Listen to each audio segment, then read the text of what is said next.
नमस्कार मित्रांनो, माऊली अकॅडमीमध्ये आपले सर्वांचे स्वागत आहे। आजचा जो आपला टॉपिक आहे, हा जो म्हणजे हा व्हिडिओ जो आहे तो कसा आहे, एक प्रकारचा इकॉनॉमिक उदाहरणात काय इकॉनॉमिक या विषयाचा किंवा नेमका अर्थशास्त्र या विषयाला अनुसरून आपण या ठिकाणी इंडियन इकॉनॉमिक म्हणजे भारतीय अर्थव्यवस्था या संदर्भात आपण या ठिकाणी चर्चा करणार आहोत। आणि यामध्ये याचं खास वैशिष्ट्य असं आहे, हा जो काही व्हिडिओ आहे किंवा हे जे काही लेक्चर आहे कसं आहे, डेमॉन्स्ट्रेटिव्ह लेक्चर आहे बरोबर। म्हणजे एकतर कशासाठी फक्त माहितीच तो नेमका आहे किंवा इंडियन इकॉनॉमिक याची जी काही रचना आहे याचं काय स्ट्रक्चर आहे बरोबर आहे, या सर्व बाबीचं या ठिकाणी या लेक्चरमध्ये काय या सर्व गोष्टी काय केल्या जाणार कव्हर केल्या जाणार आहे। त्याचा मूळ उद्देश सर्वांना आहे, कारण आपण एक काय करतो, एक ग्रामीण भागापासून म्हणजे सर्वांना माहित आहे ग्रामीण भागापासून जे काय म्हणजे फार बुडातला शेवटचा स्तर आहे बरोबर आहे, शेवटचा स्तर किंवा नेमकं सुरुवातीचा स्तर बरोबर आहे। म्हणजे ग्रामीण भागातला स्तर म्हणजे हा एकदम त्याला आपण काय म्हणू दुसऱ्या भाषेत की आपण हीन दर्जाचा म्हणून शिक्षण व्यवस्था नेमकं ग्रामीण भागामध्ये तेवढ्या प्रमाणात नेमकं काय सुधारित नसते किंवा नेमकं ग्रामीण भागातील विद्यार्थ्यांना शिक्षण व्यवस्था तेवढी शिक्षक असतील आपण नेमकं जे काही शिक्षण यंत्रणेद्वारे नेमकं दिली जाणारी जी काही यंत्रणा आहे ती यंत्रणा काय होते तेवढ्या प्रमाणात नेमकं काय सक्षम नसते बरोबर आहे। म्हणजे थोडक्यात ग्रामीण भागातील विद्यार्थ्यांचा जो काही विकास आहे तो सर्वांगाने न होता बरोबर आहे, एक अवशेष काही तर त्यामध्ये उरले जातात। म्हणजे थोडक्यात सर्वांगीण विकास होऊ शकत नाही ग्रामीण भागातील विद्यार्थ्यांचा। म्हणून जे काही मोठमोठ्या परीक्षा असतात जसं की राज्यसेवा असेल, मुख्य असेल, पूर्व असेल, ST असेल, असिस्टंट असेल बरोबर आहे, जे काही क्लिनिकल ज्या काही सर्व ज्या काही परीक्षा असतात या सर्वच परीक्षेच्या माध्यमातून आपण या ठिकाणी विचार करणार आहोत। आणि हा आजचा आपला जो काही विषय आहे तो काय इंडियन इकॉनॉमी म्हणजे भारतीय अर्थव्यवस्था, भारतीय अर्थव्यवस्थेचं मूळ काय आहे, याचं बेसिक काय, याचं स्ट्रक्चर काय आहे बरोबर आहे, या सर्व बाबीचा या ठिकाणी विचार करणार आहोत। आणि एक सर्वांना आनंदाची बातमी अशी आहे की आपण एक जसे की आपले उदाहरणार्थ जसे की आपण आपल्या भागामध्ये असं म्हटलं जातं की पुण्याला विद्यार्थी गेला म्हणजे नेमकं प्रत्येकडे काय करू शकतो, स्पर्धा परीक्षेची चांगली तयारी करू शकतो आणि त्या ठिकाणी तिथं जे विद्यार्थी अभ्यासाला जातो तोच नेमकं परीक्षेमध्ये सक्षम बनू शकतो, तोच यश प्राप्त करू शकतो, असा एक आपला काय असतो कल असतो बरोबर आहे। हा तर यामध्ये मी एक उदाहरण सांगेल विज्ञानाच्या माध्यमातून की जे काही उदाहरणात असा उल्लेख केला जातो की आळस हा माणसाचा काय आहे कारणीभूत आहे आणि माणसाची जी काही वृत्ती असते त्या वृत्तीवर सर्व गोष्टी काय असतात अवलंबून असतात। तर त्याच्यासाठी अशा भाग कुठे नाही की माणसाची जी काही जिद्द असते ती जिद्द सर्वात महत्वाची आहे। आणि जो व्यक्ती जिद्दी असतो तो नेमकं व्यक्ती त्याला अशक्य नावाची गोष्टच माहित नसते, प्रत्येक गोष्ट काय करत असतो तो शक्य करत असतो। त्याला आता एक मला सांगायचं म्हटलं तर त्यानं दिवसाची रात्र करेल, रात्राचा दिवस करेल बरोबर आहे, हे बोलण्याचा भाग झाला, काही करेल परंतु ती गोष्ट काय करतो तो शक्य करून दाखवतो। म्हणजे इम्पॉसिबल अशी कोणतीच गोष्ट नाही, सर्व गोष्टी काय करता येतील आपल्याला पॉसिबल करता येतील, पण आपली काय असेल मानसिकता असेल तर बरोबर। हा मग आता या ठिकाणी आपल्याला इंडियन इकॉनॉमीच्या दृष्टिकोनातून जर विचार करायचा गेला, मी सांगत आहे की सर्वांना आनंदाची बातमी ती आनंदाची बातमी कोणती आहे, एक आपण ग्रामीण भागातून हा नेमकं स्तर उंचावण्याचा या ठिकाणी काम करत आहोत। तर या अगोदर जी काही पूर्वसूचना आहे, ही जी काही माहिती आहे, ही जी काही नेमकं उदाहरणार्थ आपली उत्सुकता क्युरिओसिटी याबद्दल शिकण्याची जी काही इकॉनॉमी इंडियन इकॉनॉमी बद्दल जी काही क्युरिओसिटी उत्सुकता निर्माण झाली आहे ही कशाबद्दल झाली आहे, जसे की आपले पुण्याला नेमकं उदाहरणार्थ काय ज्ञानदेव अकॅडमी नावाचं जे काही क्लास मोठमोठे क्लासेस असतात ते सर काय करतात UPSC MPSC बरोबर आहे, जसे की पूर्व असतील, मुख्य असेल बरोबर आहे, सर्वच या क्लिनिकल असतील अथवा जे काय मोठमोठ्या दर्जाच्या काय परीक्षा असतात त्या सर्व परीक्षेच्या दृष्टिकोनातून ते शिकण्याचं काम करतात। आणि त्यांच्या अंतर्गत किंवा नेमकं त्यांची जी काही माहिती आहे त्या माहितीच्या आधारेच आपण नेमकं या ठिकाणी काय बॅच काय करत आहोत एक चालू करत आहोत। आणि त्यांच्या बॅचचा कल आहे 75 दिवसांचा, त्यांनी 90 दिवस ऍक्सेस देण्याचं असं ठरवलेलं आहे, परंतु आपण या ठिकाणी आपण सुद्धा नेमकं त्यांच्याच आधारे चालूया असं एक आपण या ठिकाणी शब्द दिला। आपण बघूया की आपण किती दिवस नेमकं चालतो बरोबर आहे। माणूस बोलू शकतो पण नेमकं ती गोष्ट उतरू शकत नाही, तर आपण या ठिकाणी आपण आव्हानात्मक किंवा नेमकं काय आपण आव्हान देऊन नेमकी ही गोष्ट नेमकं काय करत आहोत। तर यामध्ये आपण एकदम चांगल्या पद्धतीने अभ्यास करून मी नोट्स तुम्हाला देण्याचं काम करेल किंवा नेमकं एक आपल्या बोली भाषेत, कारण का सरांचं म्हणणं असं आहे की आपण जी काही गोष्ट बोलतो ती स्वतःच्या भाषेमध्ये आपण आपला काय करता आली पाहिजे, त्याचं कन्वर्ट म्हणजे रूपांतर करता आलं पाहिजे, स्वतःच्या भाषेत त्याचं काय इंटरलायझेशन करता आलं पाहिजे।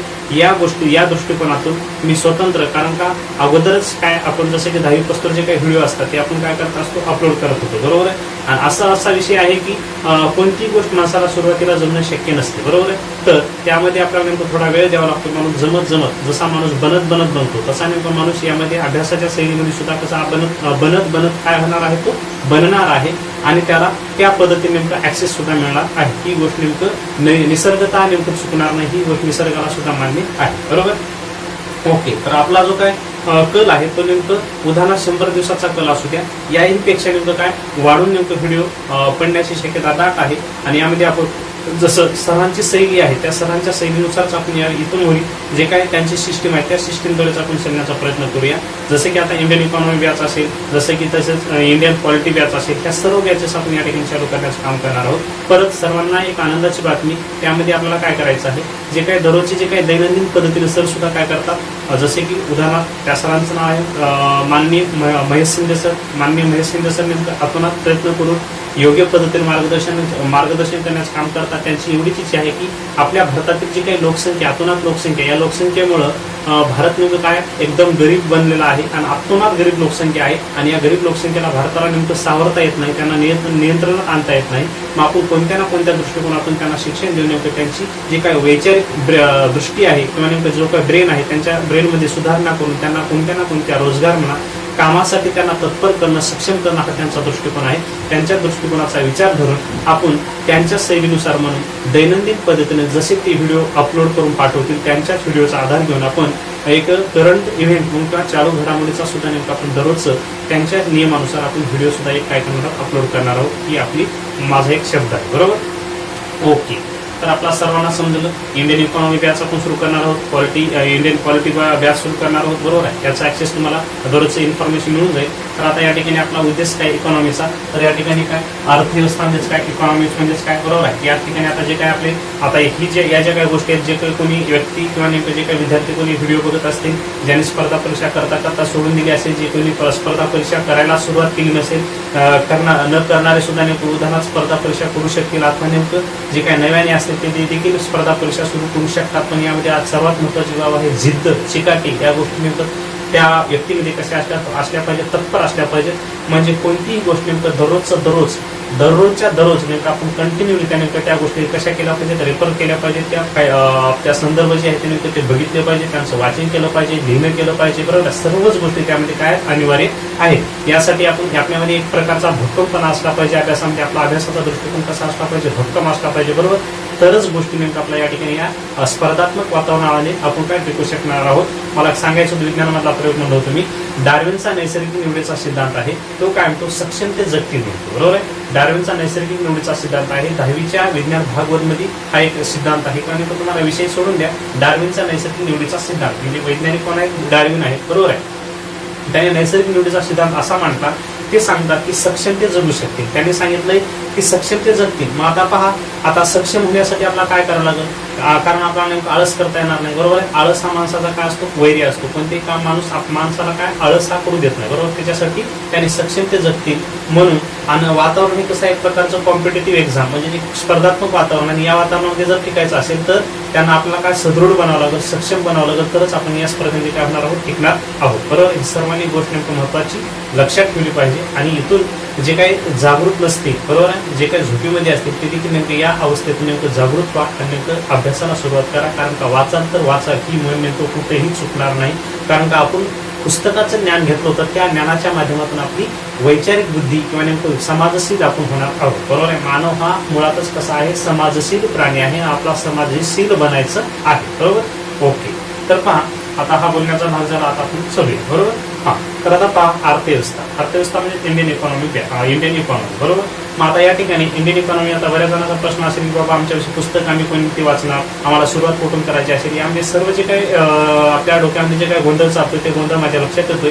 तो आपला गोंधळ दूर करण्यासाठी मी सर्वांना सांगतोय की मी राजसेवा पूर्वची परीक्षा करत आहे, राजसेवा मुख्यची परीक्षा करत आहे, किंवा नेमकं आता लागलीच नेमकं मी सुरुवात करत आहे, मला आता लगेच सुरुवात करायची आहे. नव्या असतील, जुन्या असतील, बरोबर आहे. त्या सर्वांसाठी एकमेव पुस्तक वाचण्याचा एक प्रकार म्हणजे नेमकं त्यांनी आपलं काय केलं पाहिजे की मी त्यांची नावं सांगत आहे लेखकांची, त्या लेखकांचे नाव आपण लक्षात घ्यावं आणि ते पुस्तक घेऊन तुम्ही रेफर करावेत, बरोबर आहे. त्यांचं नाव आहे रंजन कोळंबे सर. रंजन कोळंबे सरांचं आणि नेमकं उदाहरणार्थ दुसरे काय आहेत पहा, देसले सर, बरोबर आहे. या दोघांची पुस्तकं नेमकं फार अतिशय म्हणजे अति महत्वाचे असतात. या दोघांचं जे काही पुस्तक आहे वाचणं नेमकं कसं आहे, मस्ट आहे, अनिवार्य आहे. कारण या पुस्तकाच्या वाचनामधून सर्व गोष्टी काय होणार, इंडियन इकॉनॉमीच्या काय होतात कव्हर होणार आहेत.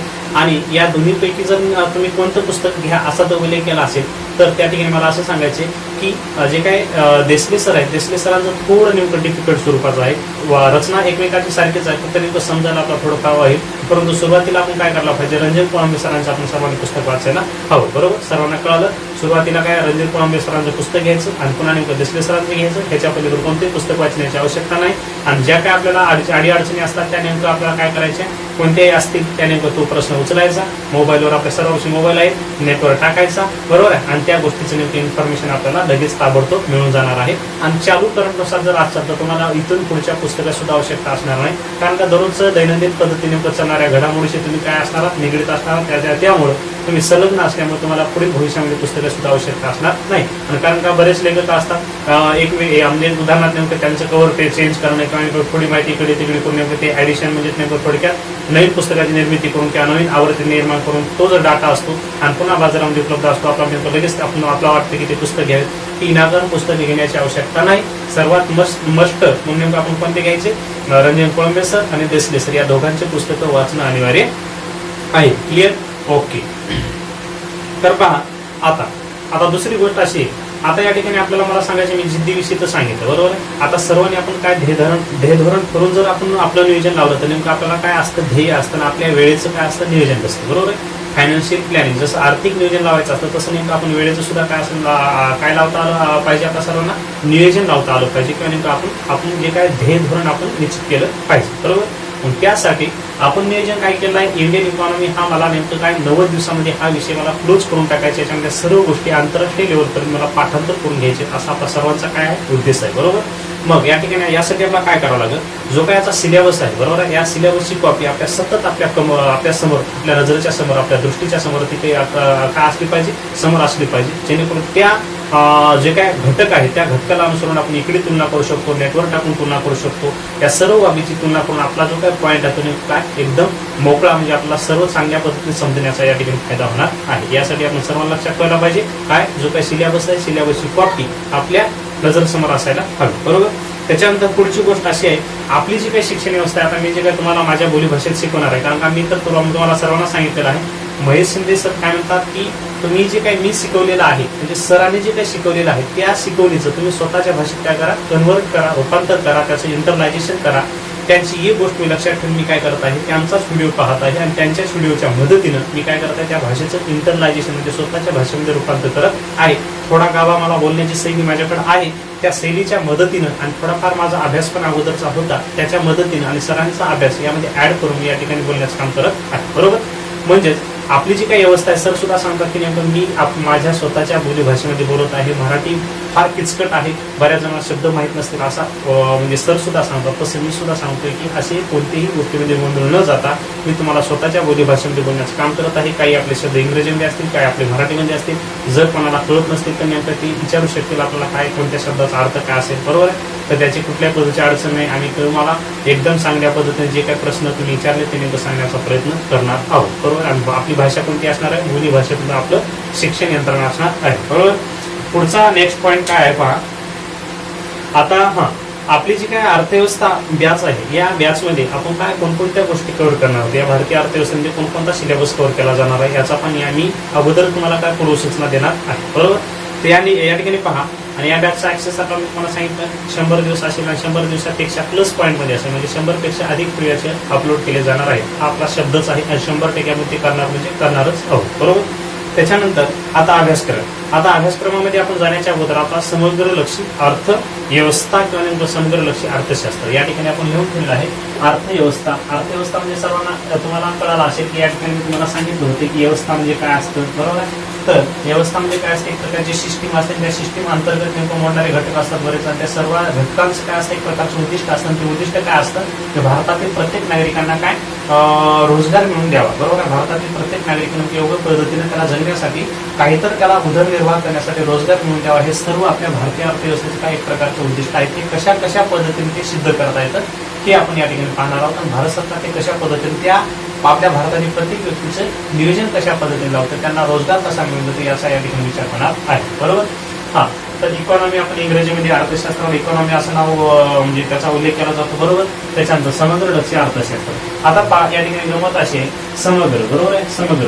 आणि या ठिकाणी लक्षी म्हणण्याऐवजी आपण काय सरळ त्याला काय म्हणतो लक्ष्मी म्हणतो. कारण का आपण त्याची नजर गेली की आपल्या म्हणजे तोंडपाठ आपला शब्द असतो लक्ष्मी लक्ष्मी लक्ष्मी म्हणून त्याचं रूपांतर काय करतो आपण लक्षी ऐवजी आपण काय करतो लक्ष्मी करतो. बरोबर आहे. तर त्या ठिकाणी लक्ष्मी नसून काय आहे समग्र लक्षी आणि काय नव्हतं अर्थशास्त्र. याला आपण इंग्रजीमध्ये काय म्हणू शकतो मॅक्रो इकॉनॉमिक्स. आता एक बारकाईने लक्ष द्या. मॅक्रो इकॉनॉमिक्स मध्ये आपल्याला काय करायचं आहे, जे काय अर्थव्यवस्थेबाबत म्हणजे इंडियन इकॉनॉमी बद्दल जे काय ओव्हरऑल कॅरेक्टर दर्शवणारे जे काही घटक असतात, ओव्हरऑल कॅरेक्टर दर्शवणारे जे काही घटक असतात त्यांना आपण काय म्हणू मॅक्रो इकॉनॉमिक किंवा नेमकं समग्र लक्षी अर्थव्यवस्था असं म्हणू. बरोबर आहे. म्हणजे अर्थव्यवस्थेचं कॅरेक्टर दर्शवणारे जेवढे काही घटक असतात त्यांना आपण काय म्हणायचं मॅक्रो इकॉनॉमिक घटक म्हणून त्यांना ओळखलं जातं. ओके. हा, आता या ठिकाणी पहा पुन्हा याचं जर आता तर याचं रूपांतर जर केलं तर मला असं सांगता येईल की आता मॅक्रो इकॉनॉमी मध्ये कोणते आहे, तर या ठिकाणी आपल्याला पहा एक जसं की नेमकं आपण जीडीपी. बरोबर आहे, जीडीपी राईट आहे. त्याच्यानंतर जीएनपी राईट आहे, ही घटक. पुन्हा यामध्ये उदाहरण आता भारत हा कसा आहे, भारत लोकसंख्येनं कसा आहे आवाढव्य लोकसंख्येनं भारत देश म्हणजे गजबजलेला आहे. भारतामध्ये अतोनात लोकसंख्या 130 करोडच्या घरामध्ये लोकसंख्या गेलेली आहे. आणि एवढ्या लोकसंख्येच्या गरजा भारत सरकारला कशा पुरवता येणार आणि ते कशा पद्धतीने पुरवतं याचा इतिहास आपल्याला या ठिकाणी इतिहास जाणून घ्यायचा आहे. आणि पहिली गोष्ट भारत हा नेमकं लोकसंख्येच्या दृष्टीने मोठ्या प्रमाणात असल्यामुळे भारतामध्ये जे काही संपत्तीचं प्रमाण आहे ते कसं आहे थोडं कमी आहे. आणि कमी असल्यामुळे त्याला आपण दुसऱ्या शब्दात आपण काय म्हणतो पुअर. बरोबर आहे. पुअर म्हणजे काय गरीब. म्हणजे या ठिकाणी आपला दुसरा शब्द आपल्याला दिसून येईल पॉवर्टी. POVERTY. पॉवर्टी म्हणजे गरिबी. बरोबर आहे. भारतात गरिबी आहे. त्याच्यानंतर गरिबीबद्दल काय आहे विषमता आहे. समानता आहे का नाही, विषमता आहे. त्याच्यानंतर रोजगाराची उपलब्धता भारतामध्ये मोठ्या प्रमाणात नाही. त्याच्यामुळे बेरोजगार बरेच लोक असतात. बेरोजगार. बरोबर आहे, बेरोजगार आहेत. त्याच्यानंतर उदाहरणार्थ त्याला आपला काय म्हणता येईल चलनवाढ आहे. बरोबर आहे. कधी चलन होतं, चलनामध्ये काय होते वाढ होते. बरोबर आहे. त्याच्यानंतर बॅलन्स ऑफ पेमेंट. बरोबर आहे, बॅलन्स ऑफ पेमेंट. बरोबर आहे. बॅलन्स ऑफ पेमेंट म्हणजे त्याला काय म्हणतात व्यवहार समतोल. व्यवहार काय असेल समतोल. बरोबर आहे. भारताचा व्यवहार कसा आहे समतोल पद्धतीनं दर्शविला जातो. म्हणजे आपल्याकडे जास्तीचा जर पैसा असेल तर आपण आपला व्यवहार समतोल असणार आहे का नाही. कारण का आपल्यापाशी दैनंदिन गरजा भागवण्यासारखी परिस्थिती असल्यामुळे आपण त्याला काय नाव दिलं आहे बॅलन्स ऑफ पेमेंट म्हणजे व्यवहार समतोल असा या ठिकाणी शब्द दर्शविला जाईल. बरोबर. तसं या ठिकाणी या सर्व घटकाचा नेमकी या ठिकाणी मॅक्रो इकॉनॉमी या घटकांमध्ये आपण काय विचार करणार आहोत. बरोबर. त्याच्यानंतर आपल्या भारतामध्ये लोकसंख्या जास्त असल्यामुळे आपण भारताला काय म्हणू शकतो भारत हा देश कसा आहे अति गरीब आहे. तुम्ही या ठिकाणी इंडिया इज काय poor country. India is poor country. Bharat हा नेमकं अति गरीब देश म्हणजे याचा उल्लेख केला जातो. आणि हे जे काय मॅक्रो इकॉनॉमिक फॅक्टर म्हणून ओळखले जाणार आहोत हे सर्व काय घटक मोठे घटक आहेत. बरोबर आहे. तर आपण या ठिकाणी पाहिलं जसे की आता एखादं आर्थिक वर्ष असेल. बरोबर आहे. आर्थिक वर्ष केव्हा असतं 1 एप्रिल ते 31 मार्च. बरोबर आहे. 1 एप्रिल ते 31 मार्च मध्ये आर्थिक वर्ष गणलं जातं. आणि आर्थिक वर्षामध्ये भारतामध्ये किती प्रमाणात नेमकं काय परकीय देशावर भारताचा परकीय देशाबरोबर काय व्यापार चालत असतो आणि तो व्यापार अंतर्गत असतो अथवा अंतर्गत म्हणता येणार नाही आंतरराष्ट्रीय लेवलचा व्यापार असतो. कारण इतर देशासोबत करायचा म्हणल्यावर या ठिकाणी आपल्याला असं दर्शवता येतं की भारत कोणत्या वस्तूचं भारतामध्ये जर एखाद्या वस्तूचं मोठ्या प्रमाणात काय उत्पन्न जर होत असेल तर त्या वस्तूला परकीय देशामधून काय मागणी होत असेल तर भारत आपल्या देशातून भारतातून दुसऱ्या देशामध्ये परकीय देशामध्ये काय करता येते वस्तू निर्यात करत आहे. बरोबर आहे. निर्यात जर करत असेल तर भारत आपली जी काही मूळ वस्तू आहे ती नेमकं दुसऱ्या देशाला काय करत आहे विकत आहे. आणि विकत असल्यामुळं बरोबर आहे विकत असल्यामुळं आपल्याला मोठ्या प्रमाणात काय पैसा मिळणार आहे. आणि पैसा जर मिळत असेल तर भारताची जी काही संचित निधी आहे त्या संचित निधी पैशाचा देखील साधन कसं असणार आहे मोठा असणार आहे. म्हणजे पैसा बाळगून असणार आहे भारत. बरोबर आहे. मग जर अशी जर परिस्थिती भारताची परिस्थिती तेवढी बिकट होणार आहे का नाही. बरोबर आहे. परंतु भारतामध्ये अवस्था कशी आहे जर निर्यात करत असेल तर भारताची अवस्था व्यवस्थित असणार आहे. आणि जर भारत जर कोणत्या वस्तूचं काय करत आहे आपल्या भारतीय लोकांची गरज भागवण्यासाठी कोणत्या दुसऱ्या एखादी अमुक वस्तू आहे त्या अमुक वस्तूची काय करत आहे आयात करत आहे. कशासाठी भारतातील लोकांच्या गरजा भागवण्यासाठी वस्तूची आयात करत असेल तर भारताला मोठ्या प्रमाणात ती वस्तू घेण्यासाठी काय करावं लागतील विकत घेण्यासाठी पैसे आपल्याला द्यावे लागतील. आणि पैसे द्यावे लागत असल्यामुळं आपल्याला आपली जी काही अर्थव्यवस्था आहे ती कशी होणार आहे, दरिद्री होणार आहे. भारताला नेमकं बेरोजगारी म्हणजे ह्या सर्व गोष्टी नेमकं विषमता, रोजगार, बेरोजगार, चलनवाढ या सर्व गोष्टी भारताच्या अर्थव्यवस्थेमध्ये दिसून येणार आहेत. तर म्हणजे या ठिकाणी आयात, बरोबर आहे, या ठिकाणी कोणते शब्द लक्षात पाहिजे आपल्याला, आयात, बरोबर आहे, आयात, आणि दुसरा शब्द काय नेमकं निर्यात, राईट आहे, निर्यात. हा सर्व व्यवस्थेचा आणि बॅलन्स ऑफ पेमेंट म्हणजे नेमकं भारताचं जे काय अकाउंट आहे या सर्व म्हणजे या अकाउंटमध्ये नेमकं याची गणना केली जाते, म्हणून त्याला व्यवहार सांगतो, आयात निर्यात या सर्व संदर्भ तुम्हाला समजलेला असेल, मी अशा या ठिकाणी आशा करतो, बरोबर. त्याच्यानंतर आपण उल्लेख केला जीडीपी, जीएनपी, बरोबर आहे, ते म्हणजेच काय, जीडीपी म्हणजेच काय, जीएनपी म्हणजेच काय, या सर्व गोष्टीचा या ठिकाणी सुद्धा विचार केला जाणार आहे. आणि भारताची जी काही कधी कधी कोणत्या वेळेस नेमकं तूट भरून काढायला लागते, बरोबर आहे. भारताचं जर आतोनात नेमकं आयात करून नेमकं जर नुकसान झालं तर नेमकं भारताच्या अर्थव्यवस्थेत काय होते, एक प्रकारची तूट पडते, म्हणजे तूट पडणे. तूट कशाचं सर्वांच्या लक्षात येत असेल की तूट पडणे म्हणजे नेमकं झालं आपल्याला उद्याच्या व्यवहाराची किंवा उद्या एखादी अडचण असेल, म्हणजे आपल्याविषयी पैसे असतील ना, बरोबर आहे, आणि एखाद्या वेळेस नेमकं जर पैसे नसतील तर नेमकं आपण काय म्हणतो, आता पैशाचा थोडा फार काय आहे, तुटवडा आहे, तेवढी नेमकं आपल्याविषयी पैसे नाहीत, म्हणजे आपण काय म्हणतो, तुटवडा आहे. तूट पडणे म्हणजे आपल्याविषयी वस्तू नसणे, म्हणजे त्याला काय म्हणतो आपण, तूट पडणे म्हणतो, बरोबर आहे. तसं भारताच्या अर्थव्यवस्थेत कधी तूट पडते, बरोबर आहे, कधी वाढ होते, हे व्यवहार जो आहे तो नेमकं चालत असतो. तसं भारताच्या अर्थव्यवस्थेची जी काही आपण तुलना करणार आहोत ते नेमकं परदेशी व्यापारासोबत देखील करणार आहोत, बरोबर. आता या ठिकाणी मला सांगायचंय की आता या ठिकाणी पहा, याचं आपण योग्य पद्धतीने हे पाहूया. तर पहा, इकॉनॉमी या ठिकाणी चार्ट करेल, इकॉनॉमी, बरोबर आहे, इकॉनॉमी, बरोबर आहे. इकॉनॉमीचे आपण मूळ भाग 2 करू, बरोबर आहे. तर पाहायचं विभाजन करू, या ठिकाणी काय करू, मॅक्रो, बरोबर आहे, MACRO, macro economy, macro economy, आणि या ठिकाणी काय करा, मायक्रो, बरोबर आहे, MICRO, micro economy, right, micro economy. आता मॅक्रो इकॉनॉमीमध्ये सर्व जे काय मी आता तुम्हाला अर्थव्यवस्थेचे जे काय ओव्हरऑल कॅरेक्टर दर्शवणारे जेवढे काय घटक असतात, हे जीएनपी, जीडीपी, पॉवर्टी, विषमता, रोजगार, बेरोजगार, चलनवाढ, बॅलन्स ऑफ पेमेंट, हे सर्व जे काही घटक असतात हे कशामध्ये मोडले जातात, मॅक्रो इकॉनॉमीमध्ये मोडले जातात. म्हणजे ओव्हरऑल कॅरेक्टर दर्शवणारे जे काही घटक असतात त्यांना मॅक्रो इकॉनॉमी म्हणायचं. आणि मायक्रो म्हणजे मायक्रो या शब्दाचा अर्थ काय होतो, सूक्ष्म होतो, बरोबर आहे. या ठिकाणी काय होतं, सूक्ष्म, इथं काय अर्थ, सूक्ष्म अर्थलक्षी, काय अर्थव्यवस्था, सूक्ष्म अर्थलक्षी अर्थव्यवस्था असा याचा उल्लेख केला जातो. तर मला काय सांगायचंय की भारतामध्ये सूक्ष्म, आता आपण याचा याची कन्सेप्ट या ठिकाणी आपण क्लिअर करून घेतली, बरोबर आहे. हे सर्व जे काय घटक असतात ते कशाच्या अंतर्गत असतात, या आपलं काय मॅक्रो इकॉनॉमी म्हणजे मॅक्रो इकॉनॉमीच्या अंतर्गत असतात, किंवा नेमकं याला आपण काय दुसऱ्या शब्दात काय समुद्रलक्षी अर्थव्यवस्था असं याला उल्लेख केला जातो. मग आता सूक्ष्मलक्षी अर्थव्यवस्था कशाला म्हणायची, बरोबर. तर पहा, सूक्ष्मलक्षी अर्थव्यवस्था ही जी आहे ही जी काय असते ही जे काय मॅक्रो इकॉनॉमी संदर्भात किंवा मॅक्रो इकॉनॉमीच्या अर्थव्यवस्थेला काय करणारे असते, सपोर्ट करणारे असते. मॅक्रो इकॉनॉमीच्या अर्थव्यवस्थेला सपोर्ट करणारे घटक म्हणून सूक्ष्म अर्थलक्षी अर्थव्यवस्थेकडे पाहिलं जातं. म्हणजेच थोडक्यात मला सांगायचंय की उदाहरणार्थ भारतात काय आहे, 270 मिलियन मेट्रिक टन कशाचं उत्पादन झालं असेल, ज्वारीचं उत्पादन झालं असेल, बरोबर आहे, ज्वारीचं उत्पादन झालं असेल, बरोबर आहे. त्याच्यानंतर भारतामध्ये उदाहरणार्थ 500 मिलियन मेट्रिक टन हे कशाचं उत्पादन झालं असेल, गव्हाचे झाले असेल, बरोबर, गव्हाचे झाले असेल. म्हणजे भारत हा नेमकं जगातील सर्व असं भारतातील अर्थव्यवस्था जी कशी ती अर्थव्यवस्था अशी भरमसाठ मोठी आपण त्या ठिकाणी निवडणार आहोत का, नाही, बरोबर आहे. कारण हे घटक कोणते आहेत, सूक्ष्म अर्थलक्षी अर्थव्यवस्थेचे घटक आहेत. आणि हे काय करणार, या मॅक्रो इकॉनॉमी अर्थव्यवस्थेला काय करणार, सपोर्ट करणार आहे. या ठिकाणी आपला उल्लेख करायचा आहे, जसं की आता भारतात हे झालं. आता रशियामध्ये उदाहरणार्थ काय झालं असेल, रशियामध्ये काय झालं असेल, 700 मिलियन मेट्रिक टन, बरोबर, 700 मिलियन मेट्रिक टन कशाचं उत्पादन झालं असेल, गव्हाचं उत्पादन झालं असेल. मग या ठिकाणी भारतात 500 आणि रशियामध्ये किती, 700 मिलियन मेट्रिक टन आहे. मग या ठिकाणी आपण भारतापेक्षा रशियाची अर्थव्यवस्था भयंकर आहे असं म्हणू शकतो का, नाही, बरोबर. तर आपला या ठिकाणी तसं व्यक्त करता येणार नाही, कारण का हे जे घटक आहे ते सूक्ष्म अर्थलक्षी घटक, हे मॅक्रो इकॉनॉमी अर्थव्यवस्थेला काय सपोर्ट करणारे घटक म्हणून त्यांना ओळखलं जातं, बरोबर आहे. म्हणजे थोडक्यात आपल्या लक्षात आलं असेल की अर्थव्यवस्था म्हणजे काय, समुद्रलक्षी अर्थव्यवस्था म्हणजे काय, या ठिकाणी मॅक्रो इकॉनॉमी फॅक्टर तितकाच महत्वाचा आहे आणि मायक्रो इकॉनॉमी घटक हा देखील तितकाच महत्वाचा आहे. या दोन्ही बाबीची आपण या ठिकाणी चर्चा केली आहे. आता पहा, या ठिकाणी हा जो टॉपिक आहे हा फार किती महत्वाचा आहे, परीक्षेच्या दृष्टिकोनातून किती महत्वाचा आहे, आणि जे या काही गोष्टी महत्वाच्या त्याच्याकडेच आपला जास्तीत जास्त कल असणार आहे, बरोबर आहे.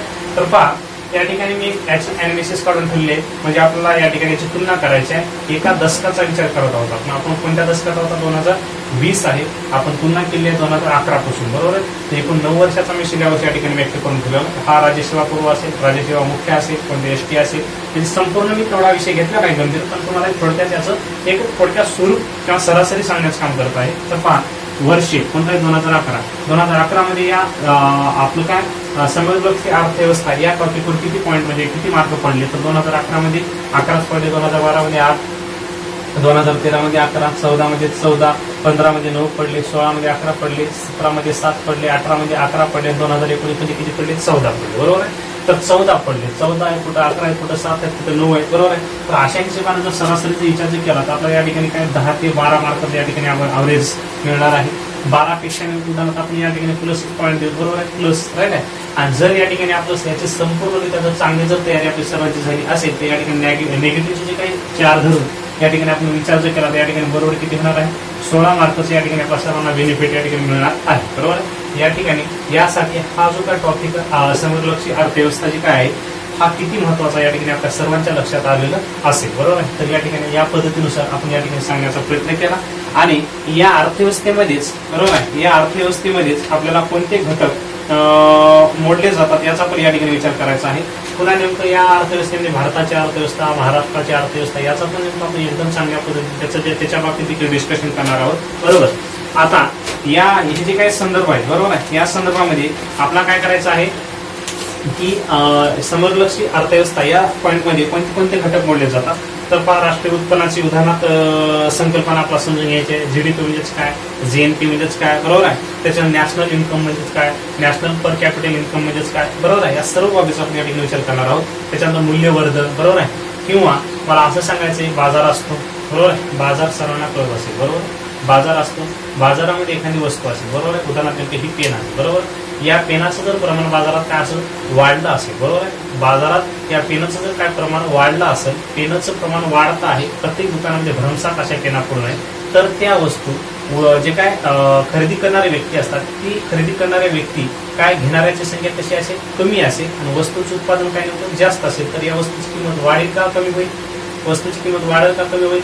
तर कारण का घेणारे कमी लोक आहेत आणि वस्तू काय मोठ्या प्रमाणात आहे, त्यामुळे वस्तूची किंमत काय होणार आहे? कमी होणार आहे, बरोबर आहे. या ठिकाणी मूल्यवर्धित म्हणजे ते मूल्य, वस्तूचं कोणते मूल्य काय, कमी अथवा जास्त, बरोबर आहे. अधिमूल्य आणि अवमूल्य. तर या ठिकाणी काय घडून येतं? वस्तूचं उत्पादन जास्त आहे आणि मागणी फार कमी आहे, त्यामुळे या वस्तूचं काय झालं? अवमूल्य झालं. अवमूल्य झालं म्हणजे या वस्तूची किंमत काय खालावली गेली किंवा नेमकं कमी किमतीत त्या व्यापाऱ्याला ती वस्तू काय करावी लागते? विकावी लागते, म्हणून ते अवमूल्यामध्ये झालं. म्हणजे या ठिकाणी आपला मूल्यवर्धन सुद्धा हा पॉईंट शिकायचा आहे.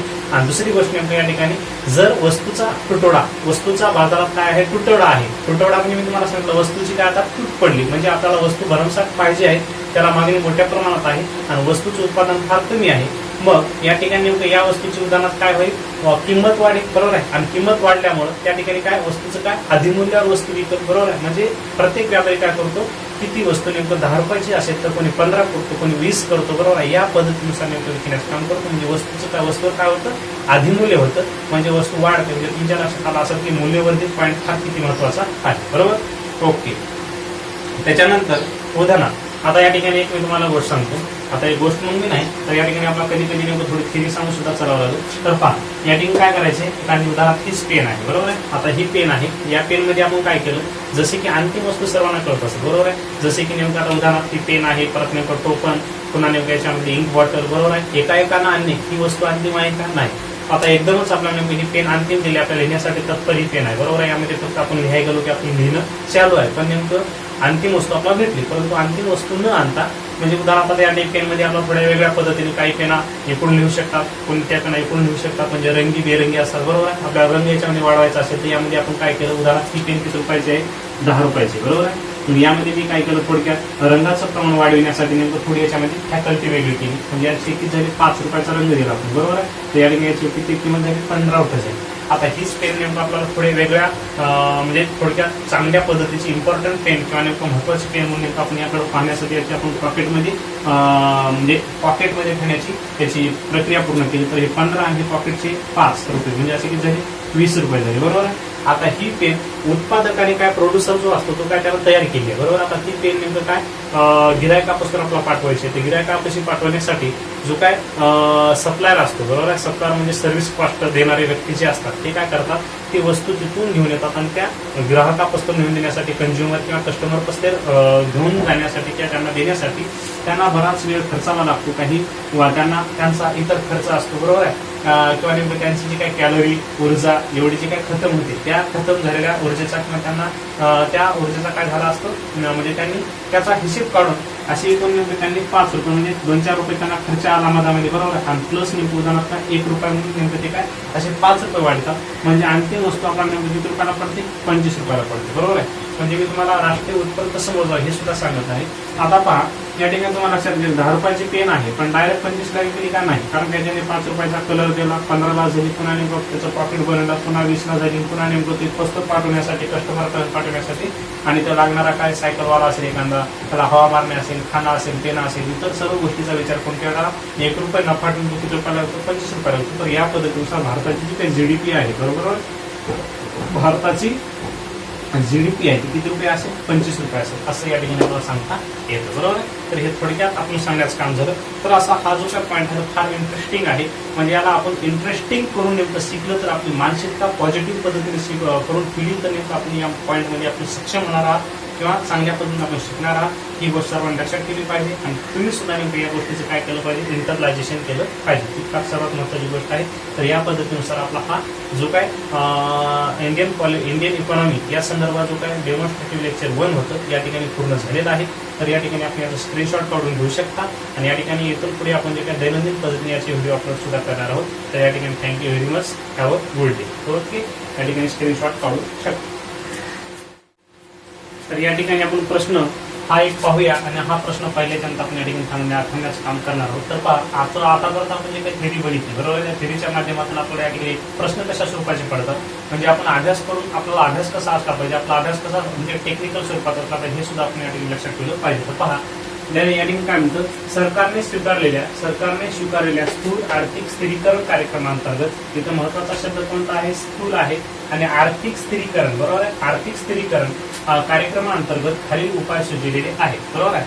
आता पहा, मला या ठिकाणी पर्याय आपण शोधण्याच्या अगोदर या ठिकाणी हे 2 महत्वाचे शब्द आहेत. स्थूल म्हणजे स्थिर अर्थव्यवस्था आणि आर्थिक स्थिरीकरण. इथं सुद्धा स्थिरीकरणामध्ये म्हणजे आता उदाहरणार्थ आता आपल्याला कसं समजायचं आहे, आपलं घर आहे आणि त्या घरावर एक मोठं काय आलेलं आहे, आर्थिक संकट आलेलं आहे. म्हणजे आपल्याला बऱ्याच पैशापासून नेमकं काय वंचितता निर्माण झाली आहे. म्हणजे आपण आहे त्या परिस्थितीमध्ये आपल्याला नेमकं समजून घ्यावं लागेल किंवा आहे तो बिझनेस नेमका आपला सावरावा लागेल. त्या ठिकाणी आपण दुसरा बिझनेस करणं शक्य नाही. म्हणजे थोडक्यात मी सांगेल तुम्हाला की उदाहरणार्थ आपल्या घरावर नेमकं आर्थिक संकट आलं असताना आपण आहे तो बिझनेस न सावरता आपण दुसरे 2 बिझनेस टाकण्याचा मार्ग अवलंबायचा का, आहे तो बिझनेस नेमकं तो स्वीकारण्याचं काम करणार, काय करणार, तर आहे तो जो बिझनेस आहे तोच बिझनेस नेमका आपण जे काय आपला व्यापारी असेल किंवा नेमका आपला जो काही उदाहरणार्थ भांडवल असेल त्याच भांडवलामध्ये गुंतून आपण नेमकं मलाच राहणार, कारण का दुसरी गुंतवणूक करणार का नाही, बरोबर आहे. म्हणजे आहे तो बिझनेस नेमकं सावरण्याचं काम करणार आणि म्हणजे मला सांगायचे की दुसरी आपण वित्तीय सुधारणा करणार आहात का, नाही, बरोबर आहे. मग आता असेल त्या जागेत मला असे सांगता येईल, आहे तो बिझनेस सुधारून आपला जर नेमकं त्याच्यामध्ये योग्य पद्धतीने जर प्रॉफिट मिळालं किंवा नफा मिळाला तर आपण तो बिझनेस करत दुसरा सुद्धा बिझनेसकडे वळू शकतो. पण इथं जर स्थिर झालो तर, बरोबर आहे. पण मुळातच नेमकं आपली आर्थिक व्यवस्था घसरलेली असेल तर आपण दुसरे 2 व्यवहार सुद्धा म्हणजे टाकू शकत नाही किंवा वित्तीय क्षेत्राची सुधारणा करू शकत नाही. या ठिकाणी सर्वात महत्वाची बाब आहे की वित्तीय क्षेत्राची सुधारणा, बरोबर आहे, वित्तीय क्षेत्राची सुधारणा आपण या ठिकाणी करणं शक्य नाही, कारण का आपलं काय स्थूल आर्थिक स्थिरीकरण असताना, बरोबर आहे. म्हणून या ठिकाणी काय करायचं, ज्या ठिकाणी ब पॉईंट आहे पहा, या ठिकाणी अ आणि ब, बरोबर आहे, अ आणि ब हा पॉईंट नेमका या ठिकाणी येणार नाही, बरोबर आहे. कारण का यामध्ये ब हा पॉईंट चुकीचा असल्यामुळे अ आणि ब सुद्धा पर्याय चुकला. त्याच्यानंतर ब आणि क हा सुद्धा या ठिकाणी पर्याय चुकला आणि पुन्हा ब आणि ड हा सुद्धा पर्याय चुकला. येऊन आपला येणारा कोणता फक्त अ आणि क. तर पहा, अ आणि क कडे पाहून घ्या. भाव आणि नियंत्रण, भावावर काय येणार आहे, आता नियंत्रण येणार आहे, कारण का आर्थिक व्यवस्था सुधारण्यासाठी आपण नियंत्रण अवस्थेत चालवलं लागेल. आणि क पर्याय काय म्हणतो, व्यवहार तोल स्थिती सुधारणा. मी तुम्हाला सांगितलं बॅलन्स ऑफ पेमेंट, बरोबर आहे, म्हणजे व्यवहार समतोल. या ठिकाणी व्यवहार तोल स्थिती सुधारणा, व्यवहार समतोल राखत राखत आपल्याला त्याच्यात काय करावं लागतं, सुधारणा करावी लागते. एकदम आपल्याला सुधारणा करता येणार नाही, कारण त्याच्यासाठी वित्ताची आवश्यकता असते, आर्थिक स्थितीची आवश्यकता असते. म्हणून या ठिकाणी पर्याय क्रमांक आपला तिसरा या ठिकाणी येणार आहे. तर या ठिकाणी अशा स्वरूपाचे या ठिकाणी प्रश्न आपल्याला दिसून येतात. बरोबर. तर या ठिकाणी आपण थांबण्याचं काम करूया. ओके.